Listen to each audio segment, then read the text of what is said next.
Start करते हैं। पिछले क्लास तक हम लोग कंप्लीट किए थे ऑफलाइन में standard form and bases solution. इसको कंप्लीट किए थे कि बेसिस सॉल्यूशन क्या होता है और स्टैंडर्ड फॉर्म क्या होता है। स्टैंडर्ड फॉर्म का यूज करेंगे हम लोग यहाँ पे सिंप्लेक्स मेथड में। यानी कि कोई भी अगर हमको लीनियर प्रोग्रामिंग प्रॉब्लम दे तो हम उसको क्या करेंगे, सबसे पहले स्टैंडर्ड फॉर्म में कन्वर्ट करेंगे। उसके लिए मेरा जो ऑब्जेक्टिव फंक्शन है वो हमेशा मैक्सिमाइज टाइप से होना चाहिए, यानी मैक्सिमम जेड होना चाहिए। सब्जेक्ट टू द कंडीशन जो होना चाहिए ए एक्स इक्वल टू बी होना चाहिए। जनरली हमको क्वेश्चन में या तो लेस देन या ग्रेटर दे देगा, हमको इक्वल टू में कन्वर्ट करना है using slack and surplus variable, with the help of slack and surplus variable. जहाँ पे बी मेरा ग्रेटर देन जीरो होना चाहिए, यानी B I all B I greater than zero होना चाहिए, और साथ में जो नॉन नेगेटिव रिस्ट्रिक्शन है वो भी greater than equal to zero होना चाहिए। तब जाके इस फॉर्म को हम लोग क्या बोलेंगे, स्टैंडर्ड फॉर्म। ये हम लोग देख चुके हैं। इसी स्टैंडर्ड फॉर्म से ही हम लोग क्या करेंगे, सिंप्लेक्स मेथड में क्वेश्चन को सॉल्व करेंगे। सिंप्लेक्स मेथड में कोई भी क्वेश्चन को सॉल्व करने के लिए पहले उसको स्टैंडर्ड फॉर्म में होना जरूरी है। दूसरी बात हम लोग देखे थे कि बेसिस सॉल्यूशन क्या था। बेसिस सॉल्यूशन का भी यहाँ पे इम्पोर्टेंस रोल है। ठीक है, इंपॉर्टेंट है। बेसिस सॉल्यूशन में भी हम लोग देखे थे क्या निकालते हैं, एक्स भी निकालते हैं। एक्स भी होता है एक वेक्टर होता है according to basis matrix. Basis matrix के अकॉर्डिंग हम एक्स भी एक निकालते हैं, जो कि एक्स बी वन, ये क्या होता है, वेरिएबल्स होते हैं, बेसिस वेरिएबल्स होते हैं। इस तरह से ले लेते हैं, एक्स बी एम तक चल जाते हैं, ये बेसिस वेरिएबल्स होता है। तो बी कहाँ से पिक करते हैं, तो बी पिक करते हैं कोई भी मेरा कितना N by M by N, तो एम बाई ये एन प्लस एम ऑर्डर का हो गया। ये इतना मेरा कॉलम कितना सारा एन प्लस एम है, रो कितना मेरा एम। इन्हीं में से हम बी पिक करते हैं, तो बी पिक करते हैं तो कितना हो जाता है, या बी ऐसे ही लिख देते हैं, ये हम एम बाई एम का पिक कर लेते हैं। ठीक है, और ये ऐसा पिक कर लेते हैं कि ये क्या हो जाए, डिटर्मिनेंट ऑफ बी क्या हो, नन जीरो हो, that is B inverse exist करे। अगर बी इनवर्स एग्जिस्ट करता है तो इसी बी को हम लोग क्या बोलते हैं, बेसिस मैट्रिक्स बोलते हैं। हम लोग ऐसा बी पिक करेंगे यहाँ पे। ठीक है, अगर ऐसा बी के अकॉर्डिंग हम लोग एक्स बी निकालते तो कहते हैं कि बी इनवर्स बी हो जाता है, ये मेरा एक्स बी बेसिस वेक्टर। इसके अकॉर्डिंग जब हम एक्स सॉल्यूशन निकालते थे बेसिस सॉल्यूशन में, तो ये क्या होता था, एक्स बी होता था और बाकी सारा क्या हो जाता था, जीरो। कुल मिला के बाद इस तरह से लिखा जाता है इसको, ये क्या है, एक्स बी और जीरो, ये तुम्हारा क्या हो गया, बेसिस सॉल्यूशन। ये क्या हो गया, बेसिस सॉल्यूशन। ठीक है ना। अगर ये एक्स बी जो हो, एक्स बी जो अगर all greater than equal to zero अगर हो जाता है, मान लो कि पॉजिटिव होता है, सिर्फ ऐसा बोल देते हैं कि एक्स बी अगर तुम्हारा पॉजिटिव है या इक्वल हो जाए तो यही एक्स बी, ये तुम्हारा जो सॉल्यूशन है बेसिस सॉल्यूशन, ये बेसिस फिजिबल सॉल्यूशन भी हो जाता है ना। अगर एक भी जीरो आ जाता है तो फिर डिजेनरेट सॉल्यूशन हो जाता है। और अगर एक भी नॉन जीरो नहीं आया, नॉन जीरो आता है, जीरो एक भी नहीं आता है, तो नॉन डिजेनरेट सॉल्यूशन होता है, बेसिस सॉल्यूशन। और उसमें भी non degenerate feasible basis feasible दोनों कर सकते हैं। ये सब हम लोग पार्टीशन देख चुके हैं। यहाँ पे मुझे ये एक्स बी जो है ना, इसका यूज है। और एक्स बी का कोफिशियंट भी होगा, एक्स बी अगर ये X B B inverse B हो जाता है, ठीक है, अगर बी चेंज करेंगे, बेसिस मैट्रिक्स चेंज करेंगे, कोरस्पॉन्डिंग एक्स बी भी मेरा क्या होगा, चेंज होगा। ठीक है, तो इसका एक कोफिशियंट भी होता है, जो भी होगा वेक्टर्स। ये जो वेक्टर्स हम यहाँ पे लिखेंगे, X B one x B two, मान लो कि लिखे हम एक्स बी इस तरीके से, ये है एक्स बी, जो क्या है इस तरीके से लिखते हैं कॉलम वेक्टर। एक्चुअली तो कॉलम वेक्टर ही होता है ना, x B one x B two x b three और डॉट डॉट डॉट चलते आएगा। तो इसका जो कॉफिशियंट होता है x B one x B two x b three, इसको हम लोग कहते हैं सी बी। इसको क्या कहेंगे, सी बी। ठीक है, तो ये सब चीजों का क्या करेंगे हम लोग को यहाँ पे यूज है, किसमें, सिंप्लेक्स मेथड में। सिंप्लेक्स मेथड में, ठीक है। पहले बात, सिंप्लेक्स मेथड क्यों यूज करते हैं, जब मेरा फंक्शन या जब मेरा प्रॉब्लम्स हो, लीनियर प्रोग्रामिंग प्रॉब्लम, अगर वो मोर देन टू वेरिएबल हो तो हम उसको ग्राफिकली क्या कर सकते हैं, सॉल्व नहीं कर सकते हैं। बहुत दिक्कत हो जाएगा। ठीक है, कॉम्प्लिकेटेड है। ऐसा नहीं है कि नहीं हो सकता है, हो सकता है, मान लो तीन वेरिएबल तक तो प्लेन में हम कर ही देंगे, लेकिन थोड़ा कॉम्प्लिकेटेड होगा, थ्री डी सोचना पड़ेगा। लेकिन अगर उसको सिंप्लेक्स मेथड से करेंगे, ये क्या कहता है, मैथमेटिकली अलजेब्रिकली ये चीजों को सॉल्व करता है। तो इसमें तुमको without any graph figure out किए तुम इसको सॉल्व कर सकते हो। और सिर्फ तीन ही वेरिएबल नहीं, तीन से ज्यादा भी हो, चार पाँच छह, सबके लिए ये क्या करेगा, सिंप्लेक्स मेथड यूजफुल है। हाँ, उनका कैलकुलेशन तुम्हारा लंबा जा सकता है, वो अलग बात है, कैलकुलेशन तुम्हारा लंबा हो सकता है, लेकिन ये सबके लिए यूज करेगा। तो हम सबसे पहले क्या देखेंगे, सबसे पहले हम कुछ थ्योरी देखेंगे सिंपलेक्स मेथड का, कैसे कैसे क्या क्या नोटेशन हम यूज करने वाले हैं उसको देखेंगे, इसका एल्गोरिदम को देखेंगे, उनके बाद फिर जाके इसके क्वेश्चन पे जाएंगे।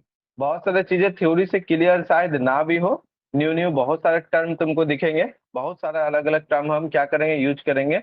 लेकिन जैसे ही क्वेश्चन पे जाएंगे तो क्वेश्चन के द्वारा भी हम इस चीज को समझ में आएगा कि अच्छा ऐसा ऐसा जो थ्योरी में किए थे उसी चीज के यहाँ पे क्वेश्चन करेंगे। हम बहुत डीपली कुछ थ्योरी पे नहीं जाने वाले हैं, मोटे तौर पे ही थ्योरी बताएंगे, ठीक है।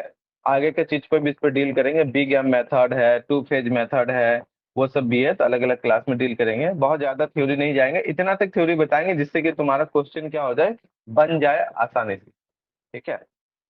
चलो आ जाओ देखते हैं क्या क्या करते हैं आज।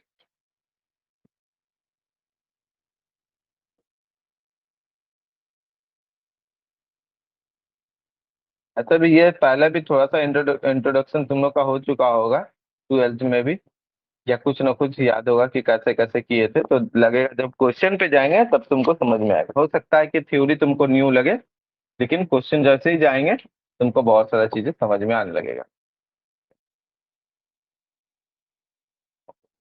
और क्वेश्चन पे हम एक काम करेंगे, सबसे पहले टू वेरिएबल का क्वेश्चन लेंगे, ठीक है, टू वेरिएबल का जिसको ग्राफिकली मेथड से भी हम लोग सॉल्व कर सकते हैं। तो उनको क्या करेंगे, पहले ग्राफिकली या पहले सिंप्लेक्स से सॉल्व कर लो, सॉल्यूशन देख लो, फिर ग्राफिकली जाओ और देखो वेरीफाई करके कि दोनों सही आ रहा है कि नहीं आ रहा है। अब फिर तुम खुद रियलाइज करना कि कौन सा मेथड तुम्हारे लिए क्या है, आसान है। तुमको दिखेगा कि सिंप्लेक्स मेथड से ज्यादा आसान ग्राफिकल है अगर टू वेरिएबल रहता है।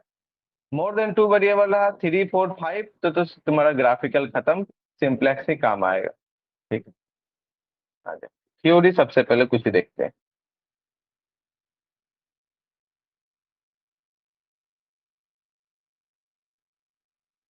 थ्योरी ऑफ सिंप्लेक्स मेथड, बहुत सारे बुक हैं जो अलग अलग तरीके के लिखते हैं, जो हमको अच्छा लगता है हम वो तुमको बता रहे हैं, ठीक है। अलग अलग बुक अलग अलग तरीके से लिखते हैं, कोई डायरेक्ट लिखते हैं, कोई कुछ दूसरे तरीके से डिफाइन करते हैं, लेकिन फाइनल आंसर तुम्हारा क्या होगा, सेम ही होगा, फाइनल आंसर सेम होगा, ठीक है। थ्योरी ऑफ सिंप्लेक्स मेथड में सबसे पहले कुछ नोटेशन है उनके बारे में जानते हैं। बेसिक नोटेशन, हम नया नया नोटेशन यूज करेंगे, उसके लिए देख लेते हैं। इसमें तुम्हारा लीनियर अलजेब्रा भी क्या होता है, इंक्लूड होता है, जैसे कि बेसिस, डायमेंशन, ठीक है, जो लीनियर वेक्टर स्पेस है उनसे रिलेटेड है। तो हो सकता है कुछ कुछ चीजें तुमको ना भी समझ में आए, लेकिन हम ट्राई करेंगे बताने के लिए। जब फिर तुम लीनियर अलजेब्रा पढ़ लोगे तो तुमको सारा चीज समझ में आने लगेगा कि अच्छा ये पढ़े थे हम उस समय एलपीपी में। बात ये है, ट्राई करते हैं हम करने का। Let B equal to beta 1, beta 2, beta 3 and beta m, where the vectors, ये वेक्टर्स है, कैसा वेक्टर्स है, कॉलम वेक्टर है। The vectors beta 1, beta 2 dot dot beta m are the column vectors,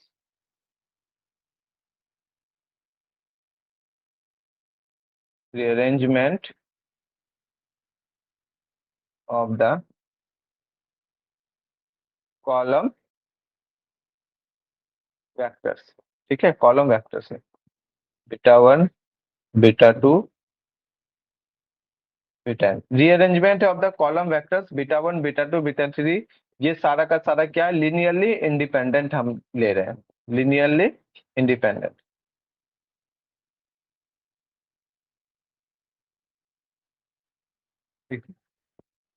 यानी कि कहाँ से उठा रहे हैं इसको, कॉलम ऑफ मैट्रिक्स ए से ही उठा रहे होंगे, अगर लिनियरली इंडिपेंडेंट ले रहे हैं तो कॉलम कहाँ से ले रहे होंगे, मैट्रिक्स ए से उठा रहे होंगे ना कहीं। लिनियरली इंडिपेंडेंट ऑफ ए, ठीक है, लिनियरली इंडिपेंडेंट मैट्रिक्स हो जाएगा ये, सिलेक्ट फ्रॉम ए, तो लिनियर इंडिपेंडेंट वेक्टर्स लिखते हैं, इस तरह से नहीं लिखते, लिनियरली इंडिपेंडेंट, ठीक है। चलो डन, वैसे उसके बाद लिखते हैं, एक मिनट,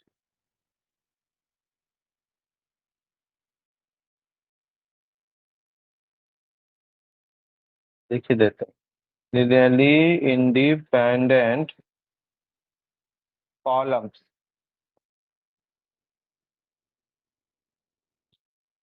सिलेक्टेड फ्रॉम मैट्रिक्स। अच्छा, ए मैट्रिक्स से ले रहा है लिनियरली इंडिपेंडेंट, तो ए मैट्रिक्स कैसा है, याद है तुम लोग को? ये मैट्रिक्स कैसा था मेरा? ये कौन सा ए से ले रहा है? A X equal to B वाला। तो पहले तो हमको A x less than equal to B था, जहां पे ए का ऑर्डर था मेरा एम बाई एन। अब जब इसमें सारे में स्लैग वेरिएबल यूज करेंगे, एक एक स्लैग वेरिएबल, तो तुम्हारा कॉलम बढ़ते जाएगा, क्योंकि अननोन की संख्या बढ़ते जाएगा। जब ए एक्स इक्वल टू बी हो जाएगा, उस केस में तुम्हारा ए का ऑर्डर हो जाएगा, एम तो रो रहेगा उतना ही सारा, लेकिन कॉलम में कितना संख्या बढ़ जाएगा? एम कॉलम, यानी कि एम अननोन की संख्या तुम्हारा क्या हो जाएगा? ज्यादा हो जाएगा। तो यहाँ से तुम्हारे पास ये जो कॉलम ले रहे हैं, लिनियरली इंडिपेंडेंट कॉलम ले रहे हैं, कितना पिक करे? Linearly independent. तो कितने सारे कॉलम है तुम्हारे पास? एन प्लस एम कॉलम से। इनमें से हम क्या कर रहे हैं? लिनियरली इंडिपेंडेंट कॉलम सबको हम क्या कर रहे हैं, चाह रहे हैं कि यहाँ से पिक कर ले, और फिर उसके बाद हम वहां पे उसको ले, ऐसा ले ताकि लिनियरली इंडिपेंडेंट हो जाए, तो मेरा जो बी मैट्रिक्स बने वो क्या हो जाए, उसका बेसिस मैट्रिक्स हम उसको बना पाए। ऐसा पिक करते हैं जैसे कि उसको हम क्या बना पाए? Basic matrix. ठीक है, बेसिक मैट्रिक्स बना पाए। तो बेसिक मैट्रिक्स से अगर बन जाएगा, ये मैट्रिक्स है, गौर करना, ये जो बी है ना, ये मैट्रिक्स है, वही मैट्रिक्स है जिसके बारे में हम लोग क्या कर रहे थे, पढ़ रहे हैं, वही मैट्रिक्स है ये। ठीक है, सिलेक्टेड फ्रॉम, यहाँ पे हम ये चीज भी लिख सकते हैं कि ये जो कॉलम्स है वो तुम्हारा rearrange of the column vectors. इसको थोड़ा सा और अच्छा से लिख देते हैं, कुछ चीजें को हम यहाँ पे जो चीज बोल्ड है उसको चाहते हैं कि उसको लिख ही दे, ताकि तुमको दिक्कत ना हो। ठीक है, कि तुमको दिक्कत ना हो। Rearrange of the column, column vectors, यहाँ से इसको, यहाँ से ए का नोटेशन कर देते हैं। जल्द, इस चीज को यहाँ से हटाते हैं। Rearrange of the column vectors, लेकिन कॉलम वेक्टर्स कहाँ से लेते हैं? ए दे देते हैं, alpha one, alpha two, alpha three, alpha N, alpha N plus one. अब ये स्लैग वेरिएबल जो यूज किए होंगे उनका वाला आ जाएगा, अल्फा एन प्लस टू, ये स्लैग वेरिएबल है। और अल्फा एन प्लस एम यहाँ से लेते हैं। ठीक है, of A, when when the M columns, column vector are selected out of N plus M columns या column vector in A. Vector का यूज करते हैं बार बार, क्योंकि ये क्या होता है, एक्चुअली में बाद में वेक्टर से दिखा जाता है। अच्छा, हम ए का कोफिशिएंट को लिखते हैं जब using slag and surplus variable use करने के बाद ही। याद करो उसको, थोड़ा सा लिखते हैं, देखो कि कैसे आता है, और थोड़ा क्लियरिफिकेशन हो जाएगा, क्लियर हो जाएगा। ए का कोफिशिएंट क्या होता है? ए वन वन, ए वन टू, ए वन थ्री। याद करो जो इक्वेशन दिया हुआ रहता था, उसके बाद चलते थे हम लोग ए वन एन, और उसके बाद स्लैग वेरिएबल यूज किए। तो पहला स्लैग का कॉफिशिएंट क्या होता था? एक्स एन प्लस वन का वन, फिर जीरो, फिर जीरो, लास्ट में जीरो। ऐसा ही था ना? A two one, two two, two three, A two N, फिर यहाँ पे हो जाएगा जीरो, यहाँ पे एक्स एन प्लस टू था तो उसके लिए कॉफिशिएंट वन, फिर जीरो, फिर ये लास्ट में जीरो। इसी तरह से A three one, A three two, A three three, A three N, यहाँ हो जाएगा जीरो जीरो वन, फिर हो जाएगा जीरो। ये चलते रहेगा, लास्ट में A M one, A M two, A M three, dot dot dot, यहाँ पे ए एम एन। मेरा जो ए मैट्रिक्स क्वेश्चन में होगा वो बस यहीं तक एम बाई एन होता था। बाकी सारा जो है, हम जो स्लैग या सरप्लस यूज करते हैं, जनरली हम यहाँ पे क्या कर रहे हैं, स्लैग वेरिएबल यूज कर रहे हैं। ठीक है, ताकि सबका कोफिशिएंट वन वन होना, अगर सरप्लस होता है कहीं भी तो माइनस वन हो जाता है। तो तुमको जो सिंप्लेक्स मेथड में प्रॉब्लम देगा वो हमेशा मैक्सिमाइज होगा, तभी तुम कर सकती हो।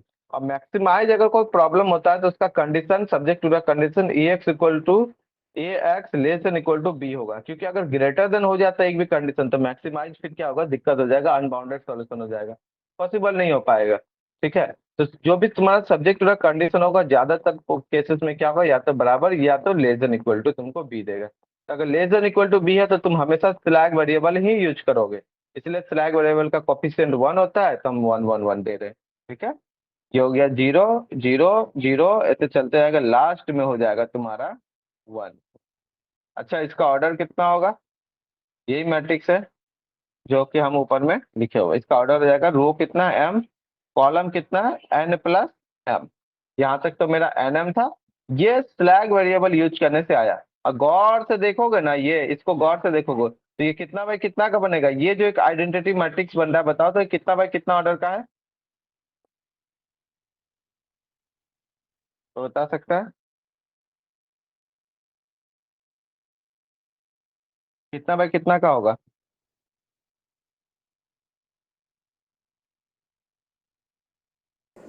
M cross M. M cross M होगा ना। ये कितना एम क्रॉस एम, क्यों, क्योंकि यहां से इधर कितना है, एन, एम क्रॉस एन है, और ये एम क्रॉस एम, तभी तो जाके दोनों एन प्लस एम जुट के एम, तुम्हारा कॉलम कितना हो जाएगा एन प्लस एम। यहाँ तक कॉलम कितना, 1 2 3, ऐसे करके 3, और लास्ट में ये एन, एन+1 एन+2 एन+3, तब जाके एन प्लस एम। इसका मतलब ये 1 2 3 करते जाओगे कॉलम तो यहाँ एम तक जाओगे, रो भी 1 2 3 करके यहाँ पे एम तक जाओगे, तो एम क्रॉस एम का बनेगा। अच्छा, बी हम इसी से पिक करेंगे, ऐसा बी करेंगे हम जो कि क्या हो, मेरा डिटर्मिनेंट नॉन जीरो हो, बी इनवर्स एग्जिस्ट करे तो बेसिस बने। तो सबसे आसान भी ये पिक नहीं होगा क्या, ये इसका सारा कॉलम लीनियर इंडिपेंडेंट नहीं है, ये आइडेंटिटी मैट्रिक्स ले लेते हैं, कितना एम क्रॉस एम का ही ले लेते हैं बी। अब इसी को हम बी ले लेते हैं, तो हमको पता है बी क्या आइडेंटिटी मैट्रिक्स है, तो उसका डिटर्मिनेंट क्या होता है 1 होता है, जो कि क्या होता है नॉन जीरो होता है, इसका मतलब बी बेसिस मैट्रिक्स है। तो अगर स्लैग वेरिएबल हो सारा का सारा और तुम वहां से सिंपलेक्स मेथड से सॉल्व करना चाहो तो बी तुम्हारे पास एक आइडेंटिटी मैट्रिक्स हमेशा आएगा, जो कि तुम्हारा बेसिस मैट्रिक्स बनेगा। इसके अलावा और भी होगा, इन इन सब में भी होगा, टोटल तो बहुत सारा हो जाएगा। टोटल कितना सारा बेसिस मैट्रिक्स पॉसिबल होगा, मैक्सिमम n+m+c=m, इतना पॉसिबल होगा, बहुत सारा है। लेकिन इनमें सबसे आसान एक बेसिस मैट्रिक्स है जो कि आइडेंटिटी मैट्रिक्स यहाँ पे तुमको दिख रहा है, तो हम इसी को पिक कर लेंगे। अच्छा, यहाँ पे एक चीज और देखो, ये बीटा 1 बीटा 3 ये सारा क्या कॉलम से rearrangement of the column vector, इन्हीं में से लिया गया कॉलम वेक्टर है, ये इन्हीं में से लिया गया कॉलम वेक्टर है। और ये क्या है, ये ए है, जो ए लिखे है ना उसी को, इसका मतलब अल्फा 1 पहला कॉलम, अल्फा 2 दूसरा कॉलम, अल्फा 3 तीसरा column, alpha N nth column, alpha n+1। अब ये तुम्हारा चला गया स्लैग वाला, अल्फा n+2 दूसरा वाला, अल्फा n+m लास्ट वाला। इसी इसी सबको क्या कर देंगे, इसको मान लेंगे बीटा 1, इसको मान लेंगे बीटा 2, और लास्ट वाले को मान लेंगे बीटा n। तो ये इसी को हम अगर ऐसा कर लेंगे तो ये बी मैट्रिक्स भी मेरा बेसिक मैट्रिक्स भी बन जाएगा, बेसिस मैट्रिक्स। साथ में क्या होगा, उसका काम करना आसान होगा। काम कैसे आसान होगा, देखो और भी बहुत सारा चीजें अगर उसको लोगे तो हमको एक्स बी भी चाहिए होगा, जो बेसिक वेरिएबल, तो क्या होता है बी इनवर्स बी।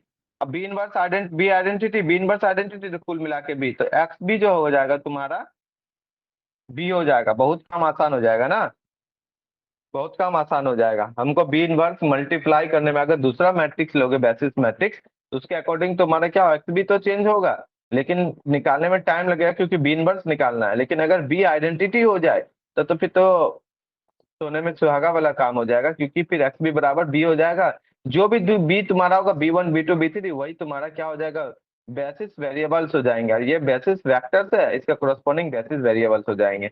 और सॉल्यूशन करने के लिए भी मेरा क्या होगा, आसानी हो जाएगा। ठीक है। तो हम यहाँ पे क्या करेंगे, पिक करेंगे वैसा वैसा एलिमेंट को, ताकि मेरा एक आइडेंटिटी मैट्रिक्स बन जाए। तो कुल मिला के बात है क्या, इसी को हम लेंगे बी। ठीक है, इसी को हम लेंगे बी, ये तुम्हारा ए है। ये जो ए ऊपर में भी लिखे थे वही चीज है ए, जैसे कि यहाँ पे अगर हम ए को लिखना चाहे, हम ब्रैकेट में लिखते हैं तो ऐसा एक्चुअली में ये मैट्रिक्स है, अल्फा 1 अल्फा 2 अल्फा 3, ये एलिमेंट नहीं है, ध्यान रखना, ये मैट्रिक्स है। ये अल्फा एन था, फिर अल्फा n+1, जिससे हम क्या कर रहे हैं, पिक कर रहे हैं वेक्टर्स को, किसके लिए, बी बी मैट्रिक्स बनाने के लिए।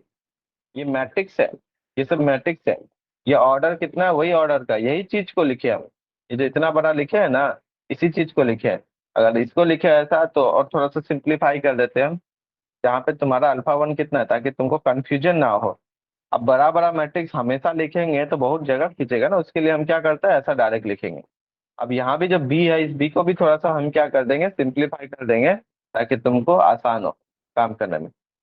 अल्फा वन का एलिमेंट कितना हो जाएगा, अल्फा वन का एलिमेंट हो जाएगा A11, A21, A31, ये कितना जाएगा, AM1 होगा ना, यही होगा तुम्हारा अल्फा वन। अल्फा टू क्या हो जाएगा, अल्फा टू हो जाएगा तुम्हारा A12, A22, A32, और फिर ये चलते रहेगा AM2, ऐसा चलेगा। इसी तरह से alpha one, alpha two, dot dot dot dot, alpha N भी लिख सकते हो। अल्फा एन कितना चला जाएगा, A1N, A2N, A3N, ऐसा चलते जाएगा AM N। ठीक है। और जैसे ही तो हम इसके आगे बढ़े, अल्फा N+1, मान लो नीचे ही लिख देते हैं, अल्फा N+1, तो N+1 क्या, अब तो तुम्हारा स्लैग वेरिएबल वाला काम करेगा। तो स्लैग वेरिएबल पहला XN+1 का कोफिशियंट 1, उसके बाद 0, उसके बाद 0, आगे चलते जाएगा तो ये हो गया 0। इस सारा का सारा हम लोग देख चुके हैं, स्लैग वेरिएबल का कोफिशियंट क्या होता है, ऑफलाइन क्लासेस में हम लोग देख चुके हैं। उसके बाद अल्फा N+2 का 0, 1, 0, और ये चलते जाएगा 0 तक। ठीक है। उसी तरह से अगर चाहें लास्ट में अल्फा N+M लिखना, तो ये कितना हो जाएगा, alpha N+1, 0, 0, dot dot dot, last में 1 हो जाएगा ना। गौर से देखो, इसको हम लोग ले लिए अल्फा N+1, फिर इसको ले लेंगे अल्फा N+2, फिर इसको ले लेंगे अल्फा N+3, और फिर ये हो जाएगा अल्फा N+M। ठीक है। ये सारा क्या कॉलम से, कॉलम है। तो इससे हमको कॉलम ऐसा ऐसा पिक करना है कि बी मैट्रिक्स मेरा बेसिस मैट्रिक्स बन जाए, रीअरेंजमेंट है। वही चीज लिखा, beta 1, beta 2, beta 3 are the rearrangement of the column vector, इन्हीं में से कोई सा लेना है, एक ही कॉलम वेक्टर लेना है जब m column vector selected out from N+M column vectors in A। ये जो बी का कॉलम है वो N+M कॉलम से उठा रहे हैं, तो हमको जानबूझ के उठाएंगे सबसे लास्ट वाला m कॉलम, क्योंकि वो आइडेंटिटी मैट्रिक्स बनाएगा। अगर स्लैग वेरिएबल है, दो इक्वेशन है तो एक 2x2 का आइडेंटिटी बनेगा, तीन इक्वेशन है तो तीनों लेसन है तो तीन स्लैग वेरिएबल यूज करो, कोरस्पोंडिंग एक आइडेंटिटी मैट्रिक्स बनेगा। एक आइडेंटिटी मैट्रिक्स तो बनेगा ही बनेगा। ठीक है। बनेगा ही बनेगा, अगर स्लैग वेरिएबल है तो बनना ही बनना है। हम लोग पहले भी देख चुके एग्जाम्पल में, छोटा छोटा एग्जाम्पल देख चुके हैं। जैसे कि मान लो कि 2x1 + 3x2, अब मान लो < 1 और 5x1 + 7x2 < 3। अब इसको स्टैंडर्ड फॉर्म करोगे तो क्या लिखेंगे स्टैंडर्ड फॉर्म में, यहाँ पे देखो दो स्लैग वेरिएबल यूज करेंगे, उसके कोरस्पोंडिंग एक आइडेंटिटी तो मिल ही जाएगा हमको। 3x2 + x3, ये हो जाएगा मान लो 1, और यहाँ पे हो गया 5x1 + 7x2, और प्लस यहाँ पे x4 यूज कर लेते हैं, तो ये हो गया x4 = यहाँ पे कितना 3, और x3 के जगह क्या कर देते हैं, 0x3 कर लेते हैं यूज, 0 × x3, और ऊपर में x4 नहीं है तो 0 × x4 कर लेते हैं। और इसके अकॉर्डिंग जो कोफिशिएंट मैट्रिक्स बना हुआ कितना हो जाएगा, 2 3 1 0, और नीचे हो जाएगा 5 7 0 1, लास्ट में 2/4। इसका मतलब 4 कहाँ है, 2/2 + 2, ऐसा लिख सकते हैं, 2/2 + 2, 2 + 2, दो स्लैग वेरिएबल यूज किया ना इसलिए 2 + 2। पहला कितना था ये जो coefficient matrix A x < B था, ये A था 2/2 का, अब कितना हो गया 2/4 का। तो गौर से देखो, लास्ट में क्या तुमको एक नहीं दिख रहा आइडेंटिटी मैट्रिक्स, दिख रहा है ना। तो यही आइडेंटिटी मैट्रिक्स को हम क्या कर लेंगे, बी पिक कर लेंगे। बी तो इन्हीं में से होगा ना, 4C2 कितना सारा बी होगा, फैक्टोरियल 4, लगभग 6 होगा बी। अब 6 में से बी में से हम एक ही बी पिक कर रहे हैं, अलग अलग बी के अकॉर्डिंग बेसिस मैट्रिक्स के अलग अकॉर्डिंग अलग अलग मेरा एक्स बी भी आएगा, हम लोग देख चुके हैं, उसके अलग अलग मेरा सॉल्यूशन भी होगा। तो हम सिर्फ एक बी पे अभी काम करेंगे सिंप्लेक्स के लिए। ठीक है। ऐसे तो बहुत सारा कर सकते हो अलग अलग बेसिस मैट्रिक्स के अकॉर्डिंग, लेकिन हम सबसे आसान बी लेंगे, कौन सा, ये आइडेंटिटी वाला। क्योंकि ये जो अगर बी ले लेंगे जिसको बोल सकती हो कि अल्फा 3 कॉलम जो है मेरा, यानी कि कॉलम 3 और कॉलम 4, इन दोनों को लेके हम एक मैट्रिक्स बनाएंगे बी, जो आइडेंटिटी मैट्रिक्स है, जिसका डिटर्मिनेंट 1 है, बी इनवर्स एग्जिस्ट करेगा, बेसिस मैट्रिक्स होगा। और इसी बी से मेरे लिए काम करना जो होगा ना आसान होगा, बाकी सारे बी के अकॉर्डिंग इसी बी में मेरा काम करना आसान होगा। ठीक है। तो वही बी की बात कर रहे हैं यहाँ पे जनरल में, n/n ऑर्डर का है तो तुम्हारा जनरल में एम बाई एम बी बनता है। यहाँ पे कितना था तुम्हारा, रो की संख्या 2 था, तो तुम्हारा बी 2/2 का बनेगा। क्लियर? इसको हटाते हैं यहाँ से। तो ऐसे ही था। आ जाओ, कुछ बेसिक नोटेशन में सबसे पहला चीज देखते हैं क्या है। समझो थ्योरी को थोड़ा सा, फिर क्वेश्चन पे जाएंगे तो समझ में सारा चीज आ जाएगा। उससे पहले तो थ्योरी देख लेते हैं। एग्जाम में तो सिर्फ क्वेश्चन ही बनाना है, वो तो सिंपल है। एक दो क्वेश्चन बनाओगे इस टाइप का सारा क्वेश्चन ऐसे ही बनेगा। उसके बाद बी गेम मेथड बता देंगे, शायद वो आता है कि नहीं आता है पता नहीं, लेकिन देख लेंगे, वो बता देंगे तो फ्यूचर में काम आएगा। और डुअल फेज बता देंगे जिसमें मिनिमम वगैरह निकालना होता है उसके लिए। बस खत्म, ये सिंपलेक्स। बस थ्योरी समझ लो आप पहले। ये जो बी है, इसको भी हम बाद में हम लिख देंगे कि ये क्या है। हम लोग को कन्वीनियंस के लिए, मतलब सुविधा के लिए, हम बी को क्या ले लेंगे, यूनिट मैट्रिक्स। ऐसे बी बहुत सारा होगा, लेकिन हम एक बी के लिए सॉल्यूशन करेंगे। अलग अलग बी के लिए अलग अलग सॉल्यूशन का करने का तरीका होगा, ठीक है। फाइनल आंसर जो आएगा तुम्हारा सेम ही आएगा। Where B is a non singular matrix. क्योंकि लिनियरली इंडिपेंडेंट अगर कॉलम उठाएंगे, और रो तो ऑलरेडी लिनियरली इंडिपेंडेंट है, एल आई है, तो फिर वो तो गारंटी है कि तुम्हारा बेसिस मैट्रिक्स बन जाएगा, नॉन सिंगुलर होगा ही होगा। नॉन सिंगुलर मैट्रिक्स ये क्या है, सब मैट्रिक्स है ए का, of order m/m, and the vectors जो बीटा 1, बीटा 2, बीटा m, ये जो वेक्टर्स है आज linearly independent, L I short में लिख रहे हैं, ठीक है, लिनियरली इंडिपेंडेंट। अगर इसका वेक्टर्स यानी कि कॉलम्स भी तुम्हारा क्या है, beta 1, beta 2, beta 3 linearly independent है, तो गारंटी है कि ये क्या होगा, बेसिस होगा तुम्हारा RM का। अब बेसिस तो नहीं पढ़े हो, बेसिस तुम्हारे लीनियर अलजेब्रा के बाद ही आता है, ठीक है। बेसिस तुम्हारा लीनियर अलजेब्रा के बाद ही आता है, सो फिर भी लिख देते हैं। तो they form the basis of RM, M dimensional space and dimensional space, M dimensional space, ये वेक्टर स्पेस होता है। वेक्टर स्पेस का बेसिस निकलता है। बेसिस जो बोलता है ना, जैसे बेसिस मैट्रिक्स लिखे, वो बेसिस मैट्रिक्स का जितना भी कॉलम्स है वो सारा का सारा ही क्या करता है।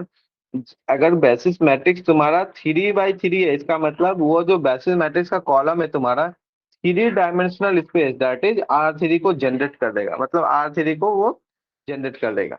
अगर 4 डायमेंशन है तुम्हारा, B 4x4 है, तो R4 को क्या कर देगा, उसका कॉलम से जो बेसिस मैट्रिक्स का वो जनरेट कर देगा।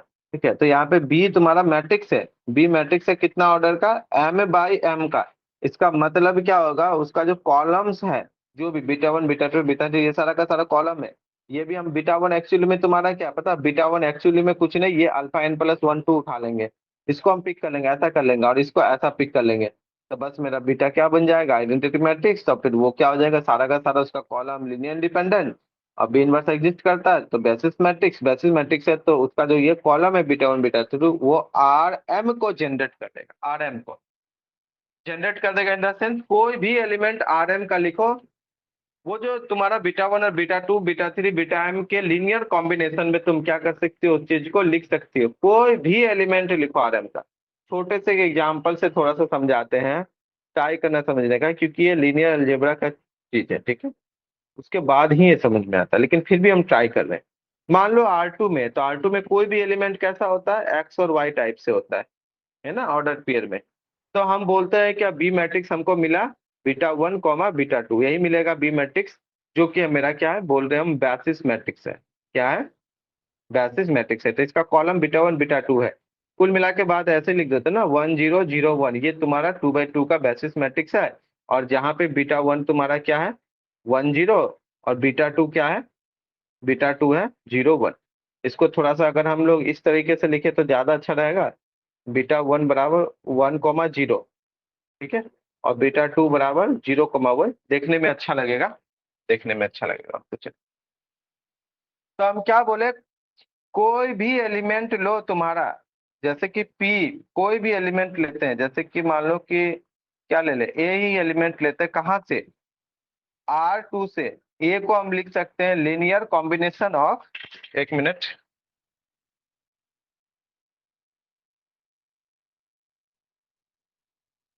ए को लिख सकते हैं, कोई भी एलिमेंट बोल रहे हैं, लीनियर कॉम्बिनेशन ऑफ, मान लो कि इन्हें दोनों वेक्टर्स का, इसका और इसका, तो लीनियर कॉम्बिनेशन है। तो एक काम करते हैं, अल्फा अल्फा वेरिएबल का यूज कर लेते हैं। एक रुको, पहले इसका लीनियर कॉम्बिनेशन A11 से बनाते हैं, A1 β1 ऐसा करते हैं, और A2 β2, ये हो गया लीनियर कॉम्बिनेशन।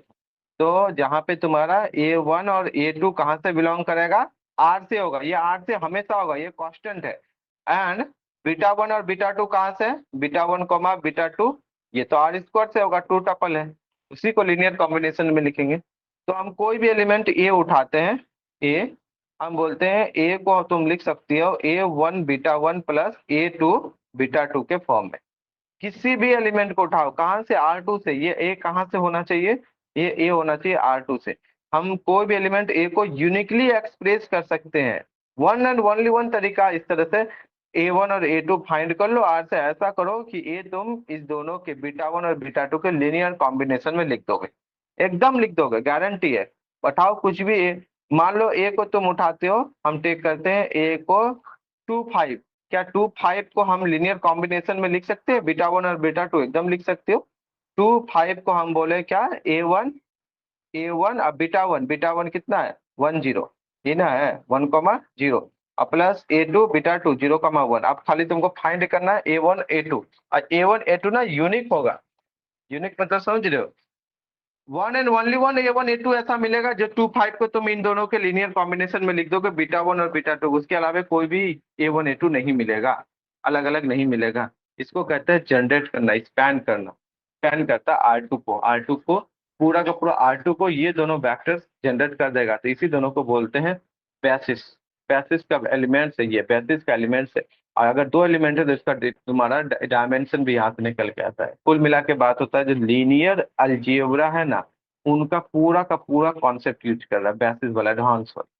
ठीक है, तो हम बोले क्या है, इसको तुम लिख सकते हो, तो कैसे लिखेंगे, मान लो यहाँ से हमको A1 और A2 फाइंड करना है, तो ये तो ऐसे ही दिख रहा है, A1 0 और प्लस 0 A2, और जब दोनों को कर दोगे तो A1 A2, इसका मतलब A1 बराबर 2 एंड A2 बराबर 5, तुमको निकल के आ गया। अगर तुमको 2 5 को लिखना है तो तुम लिख सकते हो 2 × β1, 2 यहाँ पे कितना 1 0, और प्लस 5 × 0 1, तो कुल मिला के बात हो गया 2 β1 प्लस 5 β2। देखो, β1 और β2 के लीनियर कॉम्बिनेशन में, ये लीनियर कॉम्बिनेशन मतलब उसका कोफिशिएंट कोई कांस्टेंट होगा, ठीक है। इसी से किसी भी एलिमेंट को लिख सकते हैं, किसी भी एलिमेंट को। तो जनरल में कैसे लिखेंगे, मान लो कोई भी एलिमेंट एक्स वाई बिलोंग करता है अगर तुम्हारा R² से, तो एक्स वाई को कैसे लिखेंगे, तो एक्स वाई को कहेंगे कि x β1 प्लस y β2, ऐसा ही होगा। क्योंकि हमको पता है ये यहाँ पे x होगा, यहाँ पे y होगा, ये x यहाँ मल्टीप्लाई होगा, ये y यहाँ मल्टीप्लाई होगा, जोड़ेंगे तो एक्स वाई बराबर एक्स वाई आ जाएगा। क्लियर, लिख सकते हैं ऐसा। और अगर ऐसा नहीं तो ऐसा सोचो, ऐसा नहीं लगता है तो ये करो 1 0, और प्लस यहाँ पे y कर दो और 0 1, एक्स वाई को ऐसा लिख सकते हैं ना, तो ये हो गया x β1 प्लस y β2। हमको चाहिए था मेनली ये, कोई भी एक्स वाई को तुम हम लिख दिए, इसका मतलब जो मेरा ये β1 और β2 है, वो इसका अगर कलेक्ट सेट बनाएंगे, ये करेगा स्पैन, स्पैन R²। तो β1 β2 जो है, ये क्या है, सेट में रखेंगे तो बेसिस, बेसिस ऑफ R²। इसको कहते हैं, आगे चल के पढ़ोगे कभी ना कभी, इसको कहते हैं स्टैंडर्ड बेसिस। क्या कहते हैं, स्टैंडर्ड बेसिस। ये स्टैंडर्ड बेसिस है, क्या इसके अलावा बेसिस नहीं हो सकता, एकदम हो सकता है। कोई भी दो वेक्टर उठाओ, दो कॉलम वेक्टर उठाओ, और उसका अगर लीनियरली इंडिपेंडेंट है, वो सारा का सारा मैट्रिक्स होगा। तो कुल मिला के बेसिस कितना हो सकता है R² का, तो कहता है इनफानाइट हो सकता है, इनफानाइट, एक दूसरे को इनफानाइट निकाल लेंगे, ठीक है, बेसिस इनफानाइट हो जाएगा। अब बेसिस में जो एलिमेंट की संख्या होता है ना, उसी को कहते हैं डायमेंशन। यहाँ पे दो एलिमेंट है, ये बेसिस में ये कलेक्शन है, कलेक्शन ऑफ सेट को, इसी को कहते हैं बेसिस, जिसका नाम देते हैं बी। बी जो नाम देते हैं ना वो एक्चुअली में बेसिस होता है। और वो कलेक्शन ऑफ एलिमेंट्स है, जितना एलिमेंट है उतना हो गया डायमेंशन। इस आर स्क्वायर का डायमेंशन कितना है? कितना है? 2 है। लेकिन बोलता है over the field, over the field R, vector space में ओवर द फील्ड आर मतलब तुम जो कांस्टेंट उठा रहे हो, ये कांस्टेंट कहाँ से उठा रहे हो? आर से उठा रहे हो। अगर ओवर द फील्ड आर है, और ओवर द फील्ड अगर छोटा कर देते हैं इससे, मतलब तुम्हारा रेशनल नंबर वगैरह, तो फिर इसमें एलिमेंट की संख्या भी इनफाइनाइट हो जाएगा, डायमेंशन इनफाइनाइट हो जाएगा। ओवर द फील्ड कॉम्प्लेक्स कर दे तो फिर ये क्या होगा? बेसिस बनेगा ही नहीं। कॉम्प्लेक्स एलिमेंट उठा लेंगे, मान लो यहाँ पे √2 आयोटा। अब मान लो ऐसा कुछ आ जाए तो क्या 25 को लिख पाएंगे? नहीं लिख पाएंगे। ठीक है, तो बहुत सारा चीज यहाँ पे इंक्लूड करता है। बुक में तो लीनियर अलजेब्रा डायरेक्ट लिख देता है, लेकिन वो चीज समझ में नहीं आता है। So they form the basis of R M M dimensional space, ये बहुत बड़ी बात है। ठीक है, बहुत बड़ा बात है। तो ये सब अगर समझ में आया तो ठीक है, नहीं आया तो भी ठीक है, कोई बात नहीं। आगे जब पढ़ोगे तब क्या होगा, अच्छे से क्लियर हो जाएगा। थोड़ा सा भी समझ में आया क्या काम कर रहे थे अभी हम? R2 निकाल रहे थे, एक नॉर्मल R2 में हम तुमको बताया। इसी तरह R3 में भी, थ्री डायमेंशनल स्पेस में भी तुम्हारा तीन गो थ्री टपल करके तीन एलिमेंट होगा जनरेट करने के लिए। उसी तरह आर एम को जनरेट करने के लिए, एम डायमेंशनल स्पेस को जनरेट करने के लिए हमको कितना चाहिए वेक्टर? दहलाई एम वेक्टर चाहिए। एम R2 के लिए दो वेक्टर चाहिए था, बीटा 1 बीटा 2। R3 के लिए बीटा 1 बीटा 2 बीटा 3। और सारा का सारा बीटा 1 बीटा 2 बीटा 3 कहाँ से होगा? R³ से होगा, मतलब थ्री टपल का होना चाहिए। उसी तरह से यहाँ पे एम चाहिए एलिमेंट, और कितना चाहिए वो? एम टपल का होना चाहिए, कुल मिला के कॉलम होना चाहिए। सारे को जब कॉलम एलिमेंट लिख दोगे बी, तो यही बी तुम्हारा बेसिस मैट्रिक्स होगा, कितना ऑर्डर का? M/M ऑर्डर का। और सारा अगर कॉलम लीनियर डिपेंडेंट है तो वो क्या करेगा? RM को जनरेट कर देगा, उसका बेसिस बन जाएगा। चलो इसको हटाते हैं, आगे बढ़ते हैं।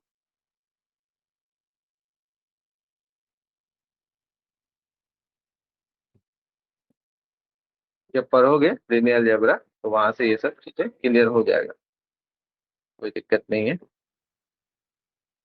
छोटा छोटा चीज है, एक लाइन में तो बुक में लिख देता है, लेकिन उस चीज को दिखाने में बहुत बड़ा टाइम लगता है। ठीक है, therefore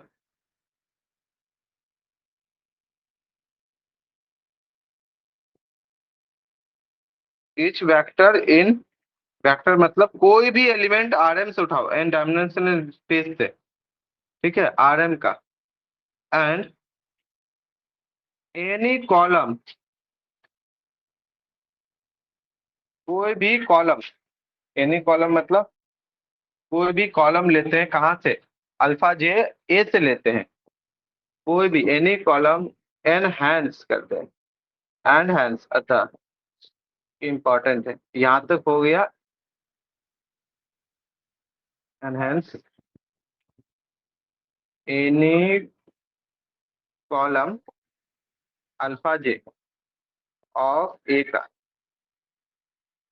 can be expressed, can be uniquely expressed, uniquely भी कर सकते हैं। ठीक है, चलो, can be expressed as a linear combination, linear combination of the factors या कॉलम्स ऑफ वेक्टर या कॉलम बी के कॉलम मतलब B1 B2 B3, इसके लीनियर कॉम्बिनेशन में कोई भी एलिमेंट ए का तुम लिख सकती हो, कोई भी एलिमेंट, किसी भी एलिमेंट को तुम लिख सकती हो। तो उसका लीनियर कॉम्बिनेशन कैसा होगा? लेट मानते हैं कि अल्फा जे कोई एलिमेंट है तुम्हारा, ये अल्फा जे कहाँ से? ए से ले रहे हैं, तो उसको लीनियर कॉम्बिनेशन, तो कोई कांस्टेंट चाहिए, जैसे ऊपर में हम A1 A2 लिए थे, या कांस्टेंट लेते हैं दूसरे तरह से। अल्फा जे है तो हम ले लेते हैं Y1 J, ये कांस्टेंट है beta 1, plus Y2 J beta 2, plus Y3 J, ऐसा करके लेते हैं। ठीक है, बीटा 3 चलते जाएगा, Y M J beta, beta M तक ही है। किसी भी एलिमेंट को तुम इस तरह के लीनियर कॉम्बिनेशन में लिख सकते हो। बस तुमको फाइंड क्या करना है? Y1 J Y2 J Y3 J, ये सारा का सारा जो कांस्टेंट है इसको फाइंड करना है। जहां तक beta 1 beta 2 beta 3 beta M, ये तो ऑलरेडी तुमको क्या होगा? दिया हुआ ही होगा। इसको तो लीनियर कॉम्बिनेशन में उसका लिखना ही है। ठीक है। वेर वेर जो Y1J, Y2J, Y3J, ये सारा का सारा क्या है, YMJ आर स्केलर। कांस्टेंट ही है, लेकिन कांस्टेंट को हम लोग यहाँ पे अभी फिलहाल के लिए स्केलर से रिप्रेजेंट कर रहे हैं। ठीक है, स्केलर से रिप्रेजेंट कर रहे हैं। ये सारा का सारा है स्केलर। अच्छा, अगर ऐसी बात है तो थोड़ा सा मैट्रिक्स का फॉर्म में वाई को लिख देते हैं। तो हम इसको क्या लिख सकते हैं, इस तरह से लिख सकते हैं ना, बीटा 1, बीटा 2, बीटा 3, ये मैट्रिक्स है, बीटा M। या अगर ऐसा मैट्रिक्स नहीं लिखना है तो ऊपर में जो लिखे हम इस तरह से तुम लिख दो, यही है, इसी चीज को हम लिख रहे हैं। इसी चीज को हम इस तरह से मैट्रिक्स की तरह लिख रहे हैं, रो मैट्रिक्स की तरह, लेकिन एक्चुअली ये भी तुम्हारा क्या, कॉलम मैट्रिक्स है, वेक्टर्स है। इस तरह लिखने का ये क्यों है, क्योंकि ये आसानी से लिखा गया ना। बीटा 1 को ऐसे करके लिखना पड़ता, बीटा 2 को ऐसे करके लिखना पड़ता, बीटा 3 को ऐसे करके लिखना पड़ता, बीटा M को ऐसे करके, तो कितना सारा जगह लेता। तो हम क्या कर दिए, आसानी से इसको ऐसा लिख दिया। अगर ऐसा नहीं लिखना है तो एक काम करो, जो ऊपर लिखे थे ब्रैकेट दे के, इस ऐसे करके लिख दो, वही बात है। और Y1 Y2 Y3 क्या, ये भी कॉलम है, ये भी कॉलम है। ये एक तो सिंगल कॉलम वेक्टर है, और यहाँ पे तुम्हारा क्या था, हर एक एलिमेंट कॉलम वेक्टर है तुम्हारा। तो ये हो जाएगा Y1J, Y2J, और ऐसे चलते जाएगा YMJ। यही चीज है ऊपर में जो लिखा हुआ है लीनियर कॉम्बिनेशन में। याद करो, हम लोग मैक्सिमाइज या मिनिमाइज जेड को लिखते थे CX। तो C क्या होता था, C1 X1 plus C2 X2 plus C3। तो C को कांस्टेंट होता था, X1 X2 X3 तुम्हारा क्या होता था, एलिमेंट होता था, है ना। तो वहां पे तुम्हारा ऐसा होता था X1 X2 X3, वहां तो एक सिंगल एलिमेंट था, तो ये C था। यहाँ पे C के जगह Y वाला काम कर रहा है, Y1J Y2J Y3J, ये वाला काम कर रहा है। और यहाँ पे X वेरिएबल के जगह ये खुद एक मैट्रिक्स है। कैसा मैट्रिक्स है, बीटा 1 एक column vector, beta 2 column vector, beta 3 column vector, beta M column vector है, सारा का सारा। इसको और थोड़ा सा सिंप्लीफाई अगर हम करना चाहें तो ऐसा लिख सकते हैं, अल्फा जे बराबर ये क्या, बी मैट्रिक्स है, और इसका नाम दे देते हैं हम कैपिटल वाई जे। कैपिटल वाई जे, वह कैपिटल वाई जे को हम लोग थोड़ा सा इस तरह से लिख देते हैं, वो इसी चीज को कॉलम वेक्टर को लिख रहे हैं, Y1J, ठीक है, Y2J, ये चलते जाएगा तुम्हारा YMJ। एक्चुअली में ये कॉलम है, हमेशा ध्यान रखना, ये कॉलम है। ये इसी चीज को लिख रहे हैं, इसी चीज को हम यहाँ पे लिख रहे हैं, हमेशा कॉलम है। जहां जहां ऐसा लिखे हैं, सारा का सारा कॉलम में लिखे हैं। जैसे कि ये देखो, यहाँ तो लिख दिए, लेकिन ये एक्चुअली में है क्या, एक्चुअली में ये चीज है, इसी ए मैट्रिक्स को हम लोग ऐसा एक लाइन में लिख दिए। कितना काम आसान हो गया मेरा, एक लाइन टाइप से लिख दिए तो मेरा जगह बच गया, समय बच गया, कैलकुलेशन से बच गए, है ना, बहुत सारा चीजों से बच गए। अब यहाँ पे तुम्हारा अल्फा 1 अल्फा 2 अल्फा 3 इस तरह से है, वैट।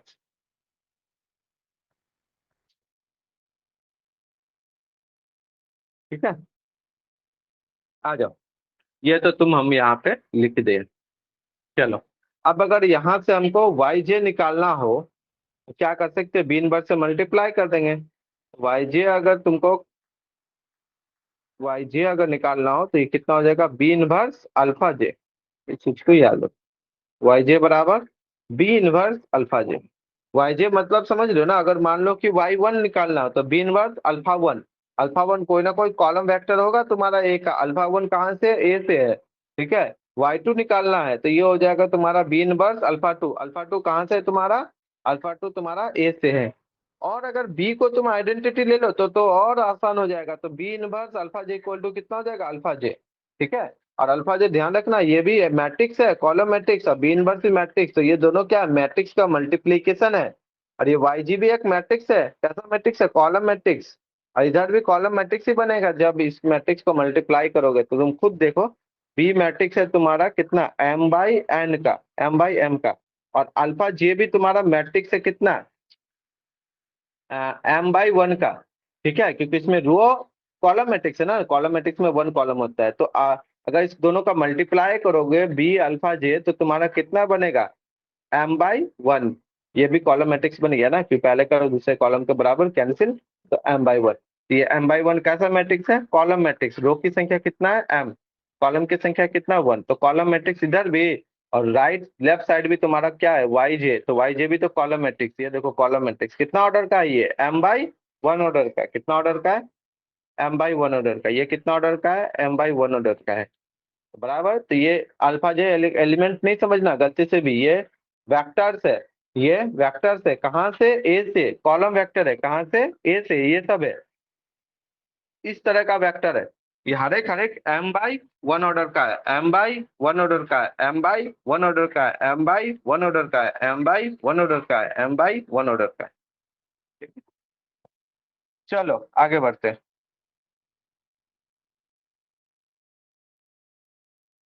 अब जेड जे के लिए डिफाइन करते हैं, जेड जे कैसे होगा। ठीक है।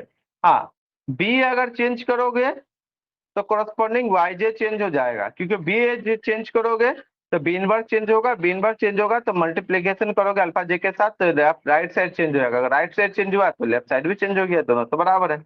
ठीक है।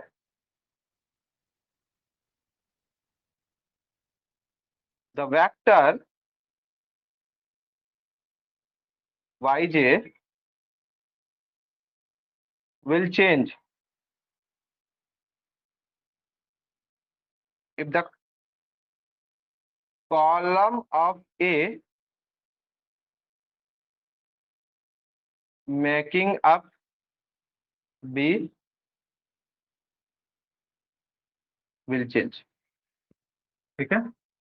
कहता है कि वेक्टर जो होगा वाई जे वो चेंज हो जाएगा अगर तुम क्या करो, बी को चेंज करो। मतलब बी क्या है, हम अरेंजमेंट है कॉलम्स के साथ, ए का ही तो कॉलम लेके हम बनाए हैं बी। अगर ए का कॉलम का अरेंजमेंट, क्योंकि बी तो बहुत सारा बनेगा ना बेसिस मैट्रिक्स ए से, अलग अलग बी लोगे तो अलग अलग वाईजे आ जाएगा तुम्हारा। ठीक है, एक सिंगल बी के लिए वाईजे निकाल दोगे, इसी सिंगल बी के लिए हम पूरा सिंप्लेक्स मेथड सॉल्व करेंगे। सिंप्लेक्स मेथड सबसे आसान बी कौन सा होगा तुम्हारा, पता है, आइडेंटिटी मैट्रिक्स सबसे आसान होगा, दूसरा लोगे तो और ज्यादा टफ जाएगा, दूसरा लोगे तो और ज्यादा टफ जाएगा। ठीक है, आ जाओ। इसके अकॉर्डिंग हम लोग, पहला नंबर ये था तुम्हारा, दूसरा नंबर आप करते हैं, ये क्या था, बेसिस नोटेशन वगैरह जो कि हम यूज करेंगे आगे। अभी दूसरा नंबर, इसके अकॉर्डिंग हम लोग क्या करने वाले हैं, we define a new variable. Now we define, ठीक है, a new variable subject to the constants के लिए बात कर रहे हैं, सब्जेक्ट टू द कंडीशन, और मैक्सिमाइज जो रहेगा ऑब्जेक्टिव फंक्शन उसके लिए भी। जेड जे नाम देते हैं, न्यू वेरिएबल का नाम देते हैं जेड जे। ठीक है, जेड जे नाम देते हैं। अब जेड जे कैसे होगा तुम्हारा वो देखते हैं। तो जेड जे बराबर y1 जे, CB1, CB1 क्या होगा बताते हैं। CB1 प्लस y2 जे, ये वो वही वाला कांस्टेंट है जो ऊपर लिए हम, CB2 प्लस y3 जे। जेड जे, जे का वैल्यू फिक्स करोगे तो इधर y11, y21, y31 ऐसा आने लगेगा। ठीक है, CB3 प्लस ये चलते जाएगा YMJ CBM। इसको कैसे लिख सकते हो, CBN है ना, कॉस्ट फंक्शन है, कॉस्ट फंक्शन किसका, XB का। जैसे XB हम लोग निकाल लेते हैं, ठीक है, बेसिक वेरिएबल्स, बेसिक वेक्टर्स, जिसको हम लोग XB मान लो, ऐसा निकाले, XB1, XB2, XB3 मान लो, ऐसा निकालिए, XBM। तो ये जो वेरिएबल्स निकालेंगे, ये जो वेरिएबल्स हम फाइंड किए, इसका कॉफिशिएंट कितना है, इसका कॉफिशिएंट को नाम देते हैं हम लोग CB1, इसके कॉफिशिएंट को नाम देते हैं CB2, इसके कॉफिशिएंट को नाम देते हैं CB3, इसके कॉफिशिएंट को नाम देते हैं CBM। वही यहाँ पे कॉफिशिएंट वाला है, यहाँ पे जो ले रहे हैं। ठीक है, तो मेरा XB के अकॉर्डिंग जो तुम्हारा आएगा वेरिएबल किसके, ये बेसिस वेरिएबल जो है तुम्हारा, बेसिस वेरिएबल है, ये क्या है, बेसिस वेक्टर, इसके अकॉर्डिंग सॉल्यूशन को कहते हैं बेसिस सॉल्यूशन, है ना। तो बेसिस वेरिएबल का जो कॉफिशिएंट है उसी को नाम दिए CB1, CB2, CB3। ठीक है, इस तरीके से नाम दे रहे हैं, बेसिस वेरिएबल का जो कॉफिशिएंट है वही चीज है और कुछ। ये सारा का सारा क्लियर होगा क्वेश्चन में जाके अच्छे तरीके से, लेकिन पहले थ्योरी को ट्राई करो समझने का। समझ गए ना, बहुत अच्छा रहेगा आगे के लिए। नहीं तो फिर तो क्वेश्चन से हो ही जाएगा। CB1, अब देखो ये CB1, ये कितना हो गया, CB2 ऐसा हो गया। ठीक है, इसको लिख सकते हैं dot dot dot C B F, ये हो गया एक रो। अब इसके बाद कॉलम, मैट्रिक्स को मल्टीप्लाई करेंगे ना, ये है y1j, y2j, ये ym j, मैट्रिक्स के फॉर्म में लिखना चाहते हैं इसको भी। इसका मतलब जेड जे बराबर स्मॉल जेड जे बराबर, इस पूरा CB1 CB2 को नाम देते हैं हम लोग CB, और इधर तो हम लोग ऑलरेडी YJ हम पहले नाम जिसका दे चुके हैं। जेड जे बराबर भी तुम्हारा क्या आ गया, CB YJ। इसका मतलब तुम समझ रहे हो, जे बराबर अगर 1 फिक्स किए तो उसके अकॉर्डिंग तुम्हारा Y1 निकलेगा, बी इनवर्स अल्फा 1, अल्फा 1 कुछ ना कुछ तुमको दिया हुआ रहेगा पहला कॉलम। ये जो मैट्रिक्स बनेगा तुम्हारा उसका पहला वाला कॉलम अल्फा 1, तो ये अल्फा 1 हो जाएगा। Y1 निकाल लोगे तो बी इनवर्स अल्फा 1, बी भी तुमको खुद निकाल लोगे, उसके अकॉर्डिंग तुम Z1 निकाल सकती हो, CB Y1। इस जेड जे का हमको काम आएगा सिंप्लेक्स में, इस जेड जे - CJ करने वाले हैं, ये इंपॉर्टेंट रोल निभाता है तुम्हारा सिंप्लेक्स में। तो यहाँ से जेड जे निकलता है, ठीक है। सीजे क्या होता है, तो सीजे होता है जो कॉफिशिएंट होता है जेड बराबर CX, तो जो C1 C2 C3 उसी को कहते हैं सीजे। C1 कहेगा इसका मतलब, तो C1, जे का वैल्यू 2 करेंगे तो C2, वही वाला। इसको भी लिखेंगे स्टैंडर्ड फॉर्म, जब लिखेंगे ना तो इसको हम मेंशन कर देंगे, ठीक है। ओके, अब इसका मतलब यहाँ पे, अब आते हैं बी के बारे में बात करते हैं। बी के बारे में बात नहीं किए, अब बी के बारे में बात करेंगे, ठीक है। देयर एग्जिस्ट, जेडजे में थोड़ा सा और चीज बात कर लेते हैं। देयर एग्जिस्ट जेडजे, कम से कम एक एक जेडजे तो मिलेगा ही, for each alpha J, alpha J के लिए एक जेडजे तो हमको ढूंढ के मिलेगा ही मिलेगा, जैसे अभी हम बोले कि the value of जेडजे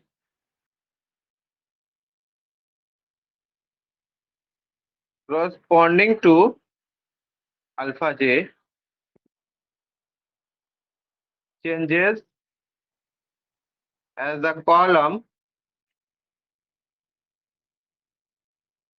of A in B change। कहता है कि सारे अल्फा जे के लिए एक जेड जे तो हमको कम से कम मिलेगा ही, और वैल्यू जो जेड जे का है वो चेंज होगा corresponding to alpha J. Obviously alpha J के चेंज होने से जेड जे चेंज होगा। अगर अल्फा जे चेंज होगा तो कहाँ से अल्फा जे ले रहे हैं, ए का कॉलम में है। और अल्फा जे कहाँ पे भी डिपेंड करता है, बी पे भी डिपेंड करता है, क्योंकि यहाँ पे देखो अल्फा जे वाई जे बराबर ले रहे हैं बी इनवर्स अल्फा जे, तो जैसा बी मैट्रिक्स बनाओगे उसके अकॉर्डिंग वाई जे जाएगा ना, है कि नहीं। तो उसके अकॉर्डिंग तुमको क्या जाएगा, यहाँ पे तुम्हारा जेड जे निकल के आएगा, ठीक है। ये बात है। आ जाओ, एक चीज नोट में लिखते हैं, नोट, फॉर आवर कन्वीनियंस, हमको अपने सुविधा से, ठीक है, सुविधा के लिए हम क्या करते हैं, बी को हम लेते हैं एज ए यूनिट मैट्रिक्स, इसी चीज को लिखने वाला है, ठीक है। फॉर आवर कन्वीनियंस या from practical point of view, ये तो थियोरिटिकल के लिए आसान है, थियोरिटिकल के लिए अलग अलग बी लो। मान लो 4 बी है, चारों को considering हम लोग तो बेसिस सॉल्यूशन निकाल लिए थे, लेकिन सिंपलेक्स मेथड में चारों बी के अलग अलग 4 तरीके से निकलेगा। फाइनल आंसर सेम आएगा लेकिन सबका कैलकुलेशन अलग अलग होगा। तो हम लोग सिर्फ और सिर्फ यूनिट मैट्रिक्स बी बराबर लेके ही काम करेंगे, उसी से आसान होता है, उसी में इतना बड़ा हो जाता है, तो बाकी सारे मैट्रिक्स का तो बात ही छोड़ो, ठीक है। तो वही वो लिखने वाला है यहाँ पे, from practical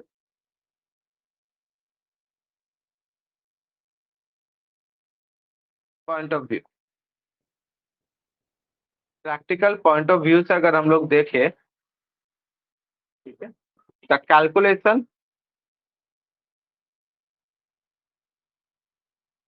of alpha J in terms of wise, wise मतलब वो y1j y2j, वो क्या है, इंपॉर्टेंट,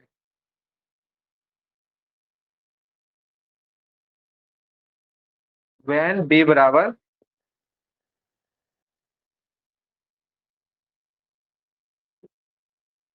लिखते हैं beta 1, beta 2, beta 3, beta m। क्या हो जाए? Is a unit matrix.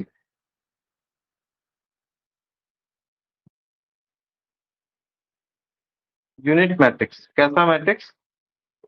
Unit matrix से I m/m मैट्रिक्स है तो ऑर्डर डिफाइन कर, ठीक है। यूनिट मैट्रिक्स होगा ये। तो यूनिट मैट्रिक्स कैसा लेंगे?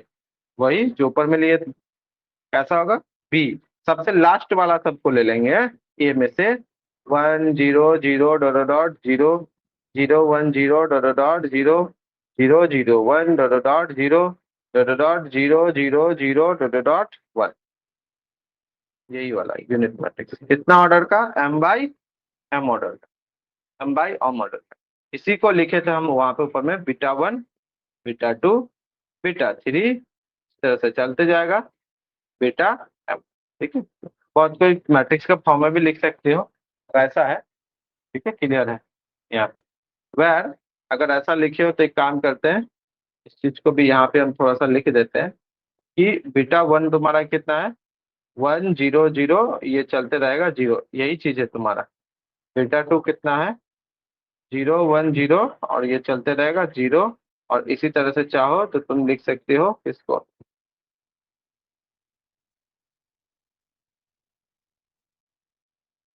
थोड़ा सा छोटा कर देते हैं तो एक और रख ही जाएगा। बीटा 3 को लिख सकती हो 0 0 1 dot dot 0 and so on. ठीक है, एंड सो ऑन, इसी तरह से बीटा m वाला लास्ट। मतलब पहला कॉलम, दूसरा कॉलम, तीसरा कॉलम, चौथा column, N column, m column, उसी तरह पहला, दूसरा, तीसरा, m कॉलम। क्लियर? अगर ऐसा है तो जो हम पीछे लिखे थे अल्फा जे बराबर, वहां से तो एक चीज निकाल सकते हैं। तो अल्फा जे बराबर हम क्या लिखे थे? बी वाई जे, अल्फा जे यहाँ से निकाले थे ना, ये देखो अल्फा जे, बी वाई जे आया था मेरा लीनियर कॉम्बिनेशन से, बेसिस से। ये कहाँ से लिखे? ये सबका, इसको लिखने का सबसे बड़ा जिम्मेदार है कि ये क्या हो जाता है? बेसिस हो जाता है। ठीक है, ये क्या हो जाता है? बेसिस हो जाता है। जो भी तुम्हारा बी का एलिमेंट, वहीं से सब कुछ निकल के आता है। अब बी तुम्हारा अगर आइडेंटिटी मैट्रिक्स हो जाए तो अल्फा जे आइडेंटिटी मैट्रिक्स लिख दिया, I n/m है, सॉरी, m/m। और हम पहले भी बोल चुके हैं कि ये वाई जे क्या है? कॉलम वेक्टर्स है। ठीक है, कॉलम वेक्टर्स। तो ये अल्फा जे इक्वल टू कितना हो जाएगा? वाई जे हो जाएगा, है ना? Alpha J equal to Y J हो जाएगा। इसका मतलब थोड़ा सा और अगर सिंप्लीफाई करना चाहो alpha J equal to Y J को, तो कैसा लिख सकती हो? अल्फा जे मतलब क्या होता है?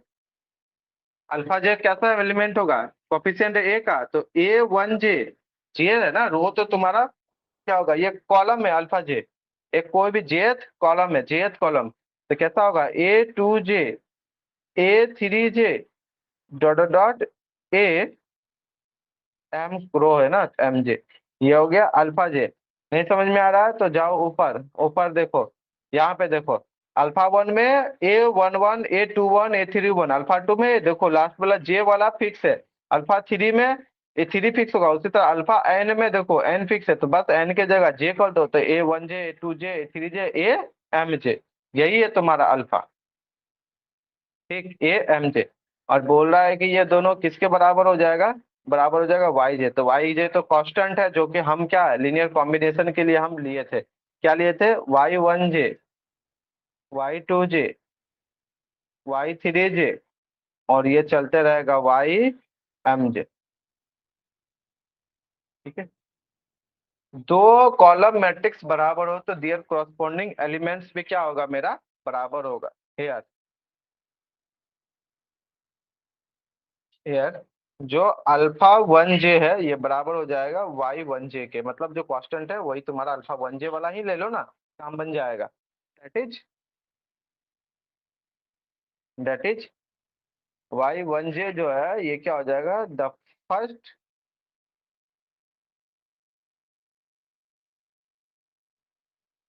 Coordinate of alpha J. Alpha जे का पहला कोऑर्डिनेट कहाँ से? अल्फा जे का पहला कोऑर्डिनेट मतलब समझ में आया? कौन सा अल्फा जे? ये अल्फा जे उठाओ यहाँ से, ये देखो, ये पहला कोऑर्डिनेट, दूसरा कोऑर्डिनेट, तीसरा कोऑर्डिनेट, चौथा कोऑर्डिनेट, एम कोऑर्डिनेट। अब ये कोऑर्डिनेट वो भी तुम्हारा इंक्लूड कर दिया। कोऑर्डिनेट्स अलग से मतलब वो निकाला जाता है लिनियर अलजेब्रा। कोऑर्डिनेट्स कैसे वो निकालते हैं, ठीक है। इसको हम लिख लेते हैं, एक काम करते हैं, इसको पूरा को नहीं निकालते, ये जो है ना, इस चीज को हम वहाँ कॉपी कर लेते हैं। इसके बाद तो लिखे नहीं ना है, सो करके लिख दिए हैं। तो आइडेंटिटी है ना, यहीं पे कॉलम को उसको पेस्ट कर लेते हैं।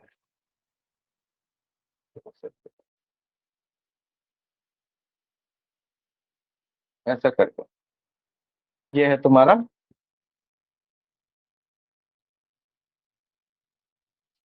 ठीक, ऐसा है। जब ये है तो वाई बन जाए पहला कोऑर्डिनेट, दूसरा तीसरा, इसे कोऑर्डिनेट लिखा जाता है। तो ये हो गया फर्स्ट कोऑर्डिनेट। उसके बाद A2J अगर करते हैं तो ये Y2J भी हो जाएगा। ये Y1J था, 2J, दैट इज Y2J जो हो जाएगा the second coordinate of alpha J. Second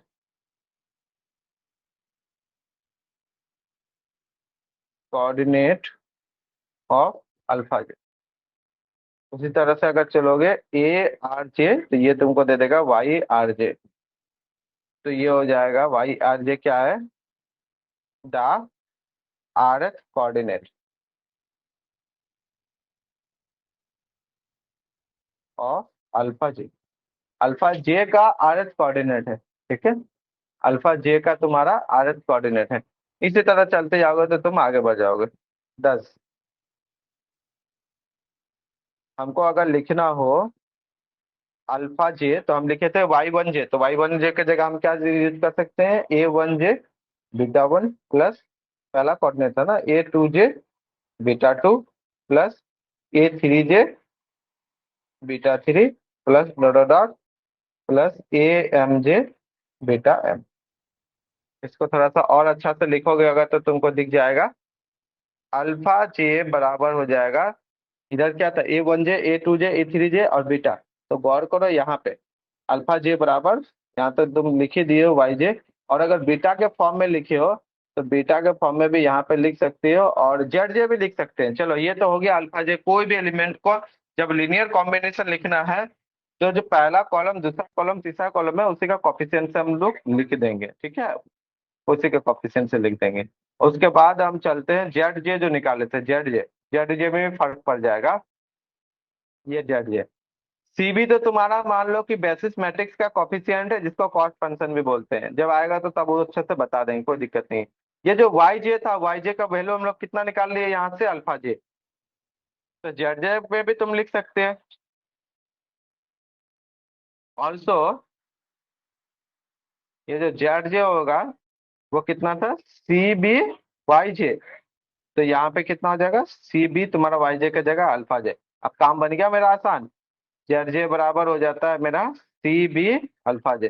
पहले Y जो कांस्टेंट था, अब Y मेरा अननोन से नोन बन गया। मतलब हम जानते हैं कि YJ कितना होगा। अगर Z1 लिखना हो तो CB अल्फा 1। अल्फा 1 मेरा क्या होगा, पहला कॉलम, है ना। अल्फा 1 मेरा क्या होगा, पहला कॉलम। CB क्या होगा, बेसिस मैट्रिक्स से जो बेसिस वेरिएबल्स होगा उनका कोफिशिएंट, और दोनों को मल्टीप्लाई कर देंगे तो मेरा काम आसान हो जाएगा। क्योंकि इस ZJ का मुझे चाहिए, ये ZJ चाहिए, और CJ भी एक होता है। जैसे कि कॉपी जो हमको क्वेश्चन देगा, Z बराबर C1 plus C2 plus C3 होगा ना, ये ऑप्टिमाइज करने बोलेगा, मैक्सिमाइज या मिनिमाइज जो भी हो। तो इसमें जो C बराबर हम लिखेंगे, ये C1 C2, ये क्या है, तुम्हारा कॉलम्स है। ये जो है C1 C2 C3 इस तरह के लिख देंगे CN। ये ना लिखा जाएगा, एक तुम्हारा ये हो गया रो मैट्रिक्स। और ये होता है तुम्हारा X1 X2 dot dot dot X, जो भी रहे XM चलते रहेगा या आगे जहां तक जाएगा XN तक, ठीक है। तो इसी CJ को हम लोग कहते हैं, कौन सा CJ तुम्हारा क्या हो जाएगा, ये सारा का सारा हो जाएगा CJ। इसी हम C को लिख देंगे, C को लिख देंगे इस तरह से CJ। और जहाँ पे J का value 1 2 3 dot dot dot N तक। मतलब C1 बोलेगा तो यही वाला C1, C3 बोलेगा अगर, तो तुमको C3 मतलब X3 का कॉफिशिएंट, तो जब सिंप्लेक्स मेथड हम जाएंगे तो मुझे वहां पे यूज होगा जेड जे माइनस सी जे का। तो अगर Z1 माइनस C1 बोलेगा तो Z1 हम यहाँ से निकाल लेंगे। C1 बोलेगा, C1 पहला कोफिशिएंट हो जाएगा, है ना, पहला कांस्टेंट हो जाएगा, काम खत्म। इसी तरह से हम वहाँ पे काम करेंगे, ठीक है। इसी के लिए हम लोग ये निकाल रहे हैं। अभी हो सकता है कि नहीं समझ में आ रहा हो, लेकिन जैसे ही क्वेश्चन में जाएंगे समझ में आएगा, अच्छे से समझ में आएगा। अभी लग रहा हो कि हाँ ऐसा है वैसा है चल रहा है, लेकिन क्वेश्चन में अच्छे से समझ में आएगा, ठीक है। चलो यहाँ पे, यहाँ तक क्लियर। अब थोड़ा सा इसमें और ज्यादा कुछ तो है नहीं यहाँ पे। मिनिमम और मैक्सिमम का कुछ चीजें हम लोग यहाँ पे डिस्कस करते हैं, ठीक है। यहाँ तक जेड जे खत्म, सी जे भी हम जब करेंगे तब बता देंगे, सीबी भी हो जाएगा, अल्फा जे हो गया, क्लियर, बस इतना का ही जरूरत है। और एक चीज और यहाँ पे हम डिस्कस कर लेते हैं। अगर मान लो तुमको कभी क्वेश्चन में मिनिमम मांगे, क्योंकि सिंप्लेक्स मेथड जो होता है हमेशा मैक्सिमम के लिए हम लोग यूज करते हैं, ठीक है, मैक्सिमम के लिए। कुछ चीजें और भी है यहाँ पे, जैसे अनबाउंडेड सॉल्यूशन वगैरह क्या होता है।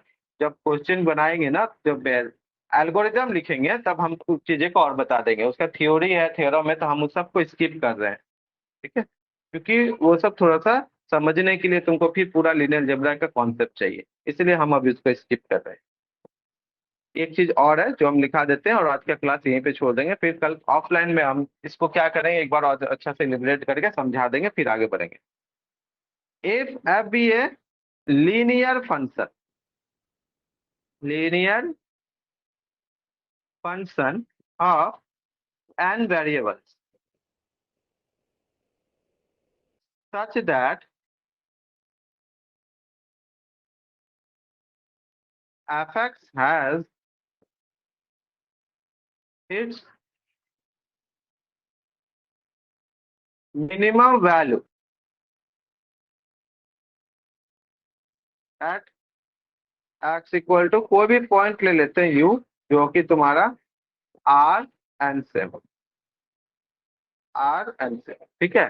देन कहता है कि एफ एक्स अगर मिनिमम वैल्यू रखता है किसी पॉइंट पे, तो उसी पॉइंट पे, जिस पॉइंट पे मिनिमम है उसी पॉइंट पे माइनस एफ एक्स जो है ना वो अटेंड करेगा मैक्सिमम वैल्यू भी। मतलब उसी पॉइंट पे मैक्सिमम भी हो जाएगा किसका, लेकिन माइनस एफ एक्स का। Minus f x attends its maximum value. कितना value, maximum value at x equal to u. Also हम मिनिमम अगर अटेंड किया तो मिनिमम एफ एक्स बराबर हम लिख सकते हैं minus of maximum minus f x. इस तरीके से मिनिमम एफ एक्स को हम लोग लिख सकते हैं minus of maximum minus f x. कुल मिला के अगर मान लो तुमको क्वेश्चन देता है, इसको थोड़ा सा अंडरलाइन कर देते हैं क्योंकि ये चीज मेरे लिए इंपॉर्टेंट है। इसका प्रूफ नहीं कराएंगे, देख सकते हो बुक में अच्छा से ही लिखा हुआ है, लालजी प्रसाद के बुक में भी अच्छा से ही लिखा हुआ है, ठीक है। तो देखोगे ना बहुत सिंपल है, हो जाएगा 5-6 लाइन में। तो अगर मैक्सिमम तुम्हारा अटेंड करता है किस पे, मिनिमम मान लो क्वेश्चन में दिया हुआ है, लेकिन तुमको सिंप्लेक्स मेथड मैक्सिमम में होल्ड करता है, तो जो भी एफ एक्स तुमको मिनिमम निकालने देगा तो उसका माइनस लगा देंगे। मान लो तुमको एफ एक्स दिया, मैंने जेड की बात कर रहा, वो C1 x1 दिया प्लस C2 x2 दिया, बोला कि ये मिनिमम जेड निकालो बाई सिंप्लेक्स मेथड। तो मिनिमम जेड तो हम नहीं निकाल सकते क्योंकि सिंप्लेक्स मेथड हमेशा मैक्सिमम के लिए होता है। तो जेड में हम क्या किए, माइनस जेड लगा देते हैं। तो ये हो जाएगा minus C1 x1 minus C2 x2। अब ये क्या हो जाएगा, इसका मैक्सिमम निकाल लेंगे, ठीक है।